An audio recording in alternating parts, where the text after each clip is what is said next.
Danini. Om Namo Bhagavate Vasudevaya. Om Namo Bhagavate Vasudevaya. Om Namo Bhagavate Vasudevaya.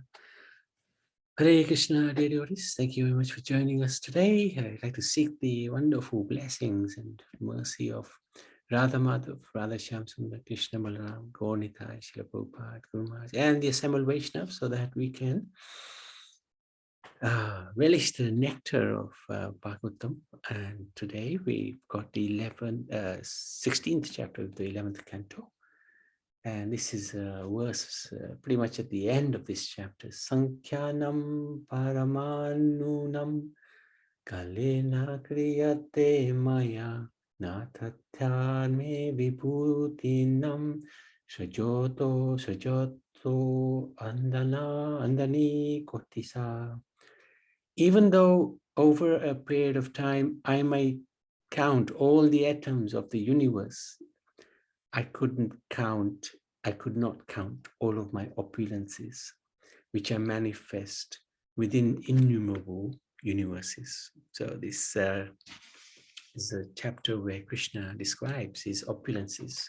But at the end he's saying, no matter what I describe to you, even if I count all of the atoms in this universe or the universe, I'm not going to be able to count all my opulences, which are manifested in the innumerable universes. So this is a phenomenal statement. So the chapter is entitled The Lord's Opulence. In this chapter, the personality of Godhead, Lord Shri Krishna, describes his manifest opulences in terms of his specific potencies of knowledge, strength, influence, and so on. Okay. Uddhav offered glorification to Lord Krishna, the Supreme Lord, an ultimate shelter of all holy places, saying, the Supreme Lord has no beginning and no end. He is the cause of the birth, maintenance, and destruction of all living entities. Although it is difficult for the impious to understand that he is situated in all superior and inferior creations. So what does it mean by superior and inferior? Within the material universe, there will be planets which are heavenly planets, higher planets, and there'll be lower planets. So there'll be superior and inferior creations. Those Brahmins who are actually knowers of the Vedic conclusion worship him in truth. He is the soul of all beings. By secretly taking up residence within all living bodies, he sees everything. So as super soul, we don't perceive him because we're so ignorant. Our consciousness level is not so high to be able to perceive the Lord who is situated within our own body. But because he is in there, he can see everything. He witnesses everything. The conditioned souls, on the other hand, are bewildered by his external energy, Maya, and thus are unable to see him. So Uddhav then asks the question, O supremely potent Lord, please explain to me your innumerable potencies which you manifest on the earth, in heaven, in hell, and indeed all directions. I offer my humble obeisances at your lotus feet, which are the shelter of all holy places. So wonderful question. This is the thing with devotees. They always want to know more about the Lord. And here, Uddhav is asking about his potencies.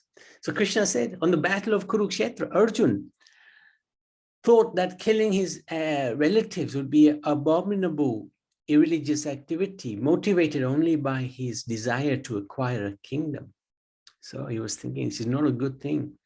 He therefore desisted from the battle, being afflicted with mundane consciousness. So at that time, Krishna enlightened Arjun with logical arguments. And then Arjun asked Krishna questions in the same way that Uddhav is now inquiring. So now if you remember, does anybody remember which chapter Krishna describes his or different opulences in the Bhagavad Gita? Anybody remember which chapter? And what it's called, the chapter's name?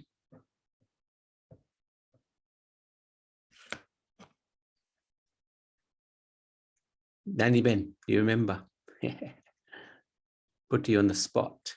Rianch, do you remember? You must know. What, Prabhuji? What chapter does Krishna describe his opulences? In 10th chapter, Prabhuji. Okay, very good. What's the name of the chapter? Prabhuji, what?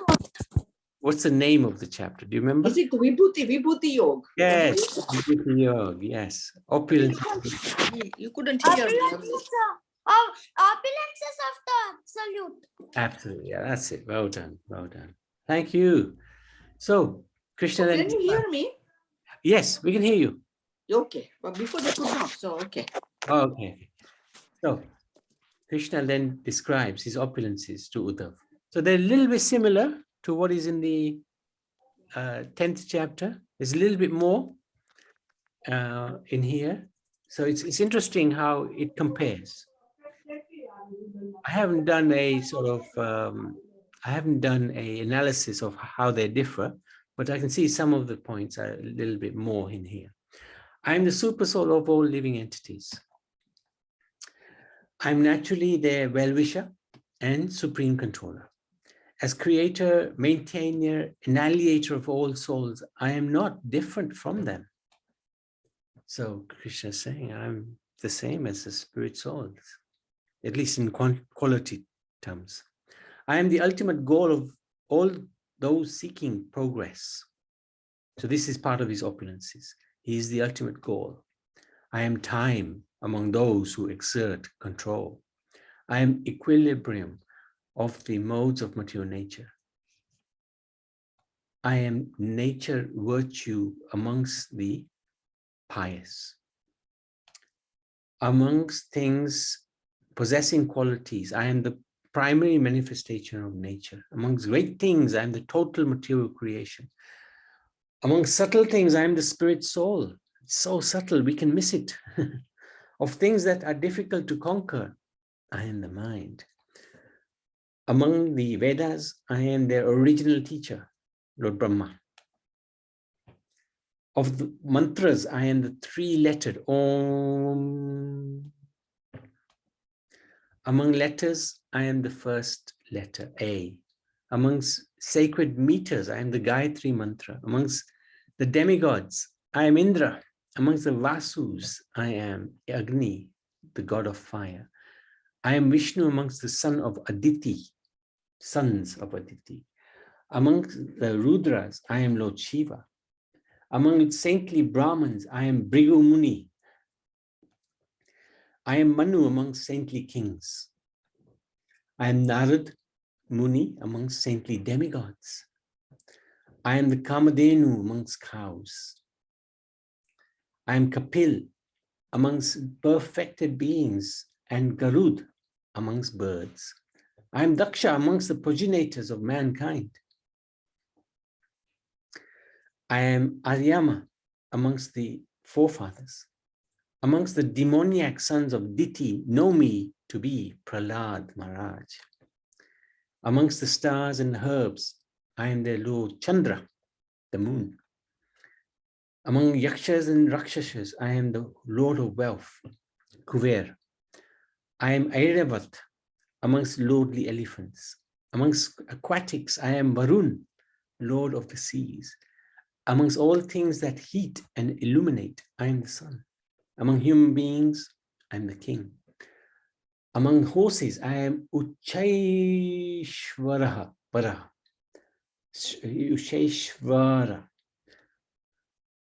I am gold amongst metals. I am Yamraj amongst those who suppress and punish. And amongst serpents, I am Vasuki. Amongst the best of snakes, I am Anantadev. So that's same as Balaram. Among those animals with sharp horns or teeth, I am the lion. Amongst the social orders, I am the fourth, or the renounced order of life, sannyas. Amongst the occupational divisions, I am the first, the Brahmins. Amongst sacred, and flowing things, I am the holy Ganga. Amongst steady bodies of water, I am the ocean. Amongst weapons, I am the bow. Amongst the wielders of weapons, I am Lord Shiva. Amongst residences, I am Mount Sumeru. Of imperious places, I am the Himalayas. Interesting how he distinguishes the two. So this is unmovable places. Amongst trees, I am the holy fig tree. Amongst plants, I am those that bear grains. Amongst priests, I am Vashisht Muni. Amongst those highly situated in Vedic culture, I am Brihaspati. I am Kartikeya amongst great military leaders. And amongst those advancing in spiritual ways of life, I am Lord Brahma. It's the second time he brings Lord Brahma into it. Amongst sacrifices, I am the study of the Ved. I am non-violence amongst vows. Amongst all things that purify, I am the wind, fire, the sun, the water, and speech. Amongst the 8 progressive states of yoga, I am the final stage, samadhi. Among those desiring victory, I am prudent political counsel. Among processes of expert discrimination, I am the science of the soul. Among all speculative philosophers, I am diversity of perception. Among ladies, I am Shatarupa. Amongst male personalities, I am her husband, Swayambhuva Munu. I am Narayan amongst the sages and Sanat Kumar amongst the brahmacharis. Amongst religious principles, I am renunciation. Of all types of security, I am consciousness of the eternal soul within. Of secrets, I am pleasant speech and silence. And among sexual pairs, I am Brahma. This is really unusual. Sexual pairs, I am Brahma. Third time is bringing Brahma into it as well. But that's due to, from Brahma came Swayambhu Manu and also Shaturupa. And because they are effectively the fathers and mothers of mankind, he is regarded to be in this category. Brahma is regarded in this category. Among the vigilant cycles of time, I am the year. Among seasons, I am spring. Amongst months, I am Margashisha. Amongst lunar houses, I am the auspicious Abhijit. Amongst ages, I am the Satya Yug, the age of truth. Amongst steady sages, I am Devala and Asita. Amongst those who have divided the Vedas, I am Krishna Daipanya, Vyasdev. Amongst learned scholars, I am Sukracharya, the knower of spiritual science. So interesting. Sukracharya is the guru of the demons. Amongst those entitled to the name Bhagwan, I am Vasudev. Indeed, you represent me amongst the devotees. I am Hanuman amongst the Kim Purushas. Amongst the Vidyadharas, I am Sudarshan. Amongst the jewels, I am Ruby. Amongst beautiful things, I am the lotus cup. Amongst all types of grass, I am the sacred kusha. Of oblations, I am ghee and other ingredients obtained from the cow. Amongst enterprising, I am fortune. And amongst cheaters, I am gambling. I am the forgiveness of the tolerant, the good qualities of those in the mode of goodness. Of the powerful, I am bodily and mental strength. I am the devotional activities of my devotees. I am the original and primary Vasudeva. And amongst the Gandharvas, I am Vishwavasu. I am Purvachiti amongst the heavenly Apsaras.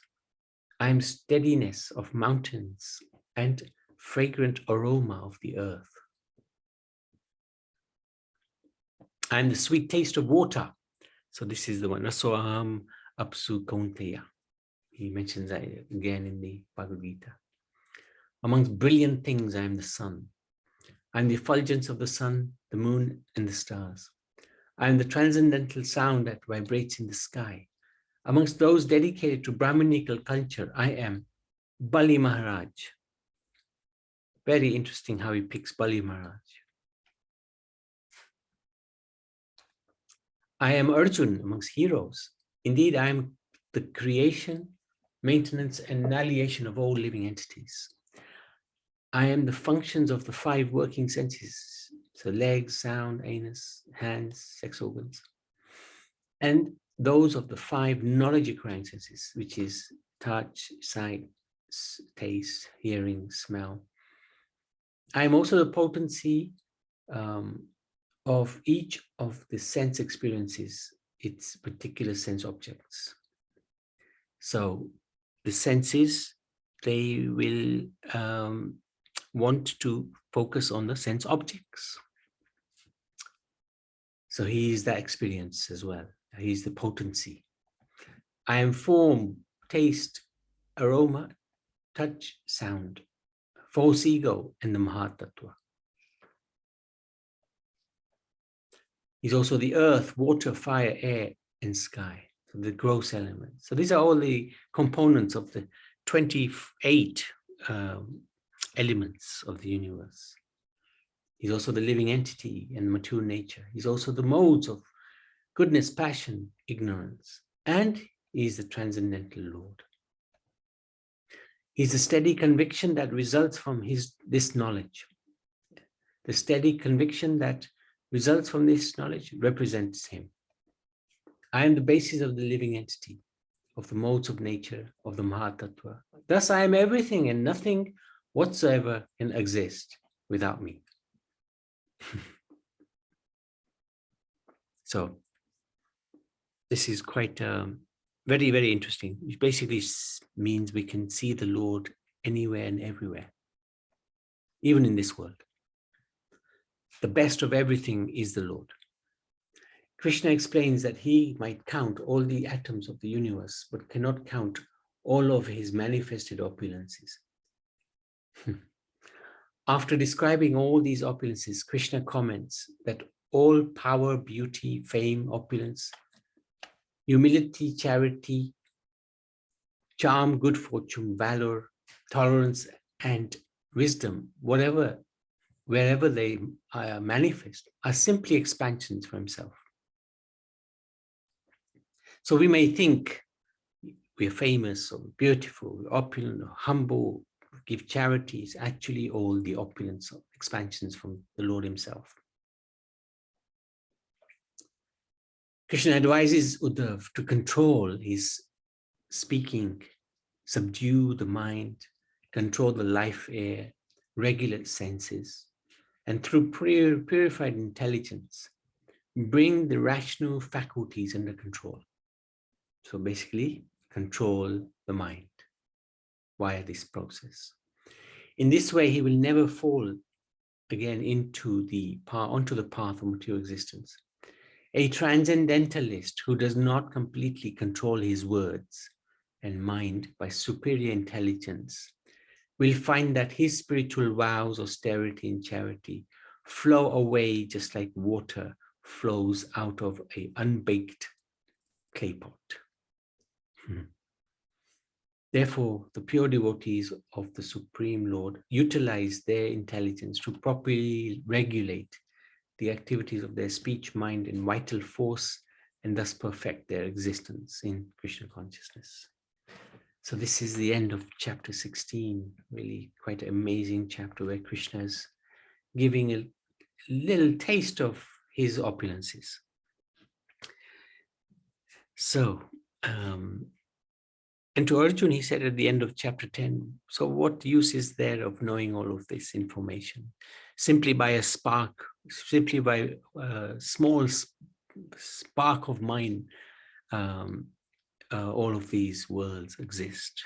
So he's unlimited. Any questions, any comments?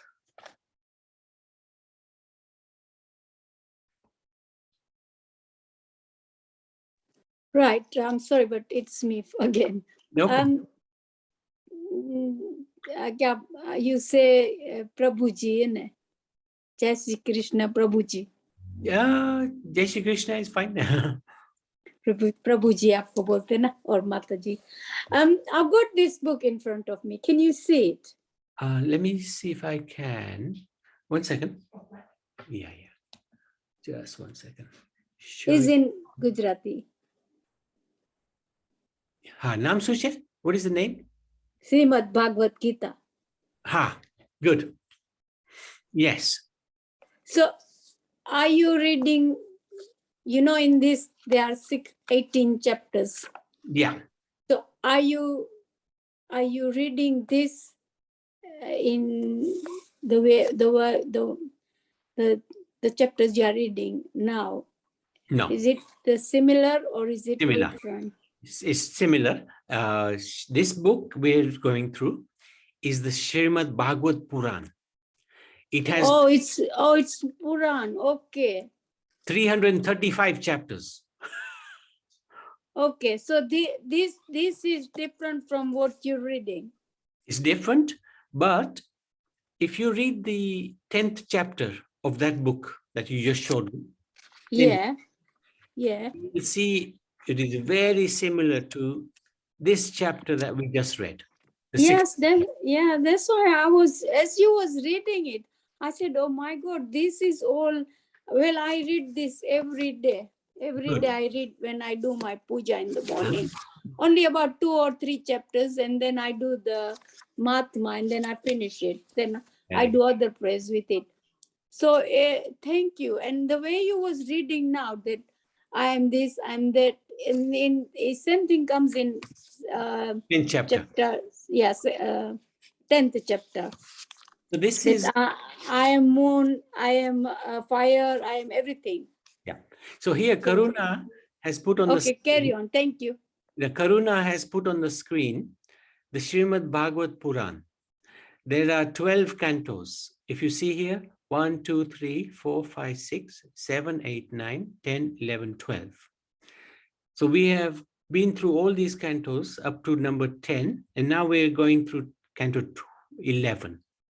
And in total, there's 335 chapters in the Srimad Bhagavad Puran. In the Bhagavad Gita, there's 18 chapters. But this Srimad Bhagavatam is like an advanced study from the Bhagavad Gita. It's more detailed and gives a lot of information about Krishna himself. So this is a very powerful scripture, extremely powerful scripture, as is Bhagavad Gita. You're muted, huh, Papa Ben? We can't hear you. Can I read them in the YouTube, or Yes. I have to?